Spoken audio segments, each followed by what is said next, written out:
Hello everyone, welcome to world of biochemistry. आज हमने cell के बारे में पढ़ना है कि बेसिकली सेल है क्या और सेल के कंपोनेंट कौन कौन से होते हैं और हमारे पास जो है वो कितनी टाइप के सेल्स जो हैं वो एग्जिस्ट करते हैं। ठीक है, फर्स्ट ऑफ ऑल हम ये देखते हैं कि सेल है क्या। तो cell is the structural and functional unit of life. जो लाइफ है या लिविंग ऑर्गेनिज्म समझ लें कि इनका जो स्ट्रक्चरल और फंक्शनल यूनिट है वो हमारे पास क्या है, सेल है। तो all the living organism consist on cell.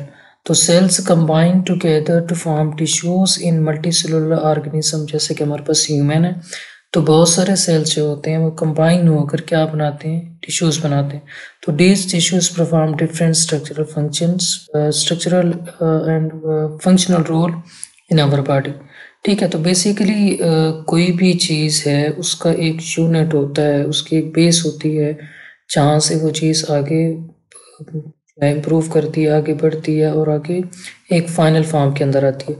तो हमारी जो बॉडी है, हमारी बॉडी का कोई भी ऑर्गन है, हमारी बॉडी के अंदर कोई भी फंक्शन परफॉर्म हो रहा है, हमारी बॉडी की कोई भी स्ट्रक्चर है, तो उसकी जो बेस है, उसको जो यूनिट है वो सेल है। ठीक है, तो बहुत सारे सेल्स मिलकर आपस में एक टिश्यू बनाते हैं। टिश्यू फिर आगे जो है ऑर्गन बनाते हैं। ठीक है, ऑर्गन कंबाइन होकर फिर आगे ऑर्गन सिस्टम बना रहे होते हैं। तो ऑर्गन सिस्टम जब आपस में कंबाइन होते हैं तो उससे पूरा एक इंडिविजुअल बनता है। तो इन सब की जो बेस है हमारे पास वो क्या है, ये सेल ही है।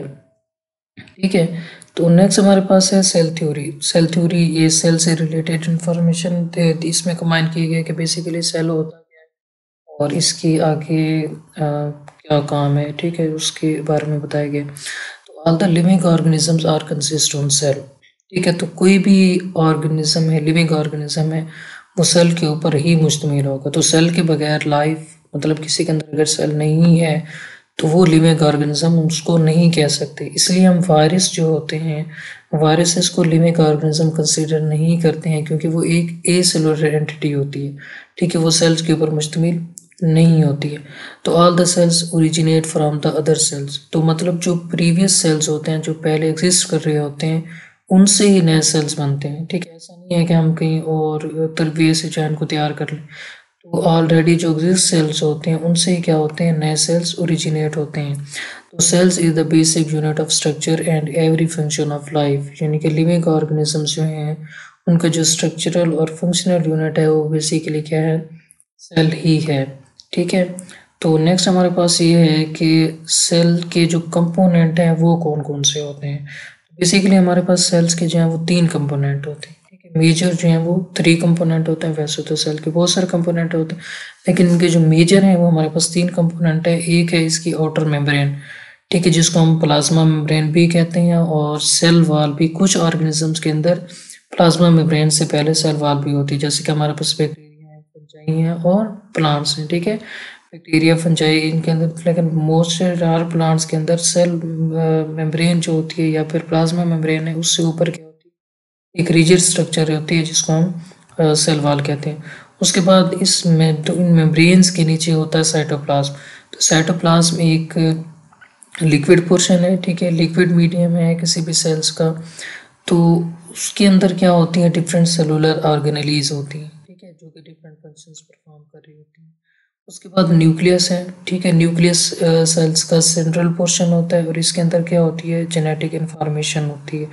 ठीक है, डीएनए, आरएनए वगैरह ये सारी चीज़ें किसके अंदर होती हैं, न्यूक्लियस के अंदर होती हैं। ठीक है, नेक्स्ट हमारे पास है टाइप्स ऑफ सेल्स। तो बेसिकली हमारे पास जो सेल होता है उसकी मेजर दो टाइप्स हैं। पहले हमारे पास क्या है, प्रोकैरियोटिक सेल्स, और दूसरा हमारे पास है यूकैरियोटिक सेल। ठीक है, हम वन बाई वन देखते हैं कि प्रोकैरियोटिक सेल्स कौन से होते हैं और यूकैरियोटिक सेल्स जो हैं वो कौन से होते हैं।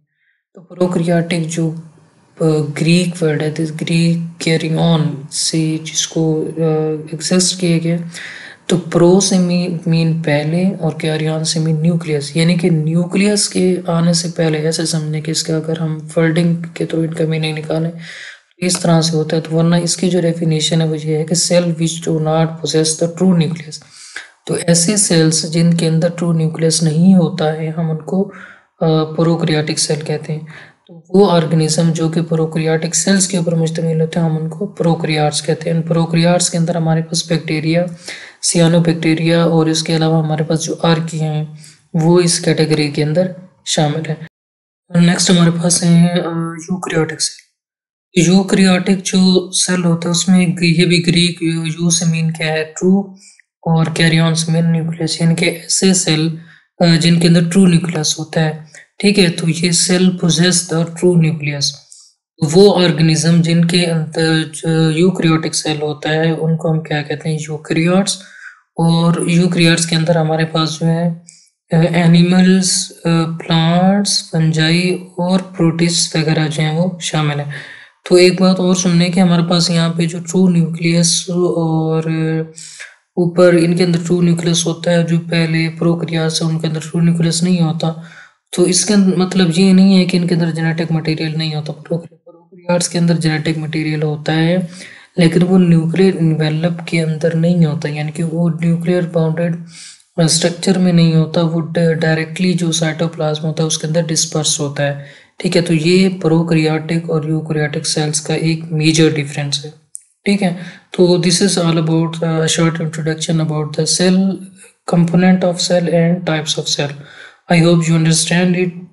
If you had any question and you want to make suggestions about this lecture, you can put this suggestion in comment box. Thank you.